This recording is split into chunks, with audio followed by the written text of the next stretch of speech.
Uno de los ejes que más ha enfatizado el jefe de gobierno Miguel Ángel Mancera durante el periodo de su gobierno es el tema la seguridad, por lo cual ha implementado en este último periodo diversos programas para beneficio de la población, entre los que destacan las estaciones de policía distribuidas en la ciudad, las cuales benefician a cerca de 20 millones de personas y más de 5 millones de vehículos que diariamente transitan en la capital. Se encuentran ubicadas en 9 delegaciones, con bases en información de inteligencia policial para inhibir delitos en puntos estratégicos de la ciudad. La meta es contar con 70 estaciones y actualmente se encuentran 15 en servicio. También fue implementado el nuevo reglamento de tránsito con el objetivo de salvar vidas y evitar hechos viales. Se capacitó a 6.000 policías de tránsito en materia del nuevo reglamento. Se integraron diversos dispositivos para hacer más eficaz la labor de movilidad por medio de radares de velocidad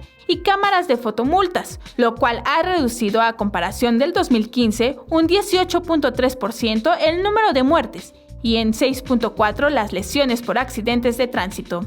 Además de estos programas, la Secretaría de Seguridad Pública de la Ciudad de México ha realizado diversos operativos con el objetivo de garantizar la integridad física y patrimonial de los ciudadanos, destacando los operativos Mega en las delegaciones Milpa Alta, Azcapotzalco, Cuauhtémoc, Benito Juárez, Miguel Hidalgo y Gustavo Amadero, participando más de 600 policías de proximidad, metropolitanos, tránsito y auxiliares, apoyados con 120 unidades. Todo esto enfocado a evitar la comisión de ilícitos, principalmente en las vías. Para la seguridad en las escuelas, a principios del 2017 fue implementado el programa Mochila Segura, que se lleva a cabo en más de 8.000 planteles escolares de la capital, con el objetivo de establecer un nuevo vínculo con las autoridades escolares para inhibir los niveles de riesgo en beneficio de los alumnos y maestros, así como se creó la app Mi Policía en mi Escuela, a fin de que alumnos, maestros y padres de familia soliciten apoyo ante una emergencia,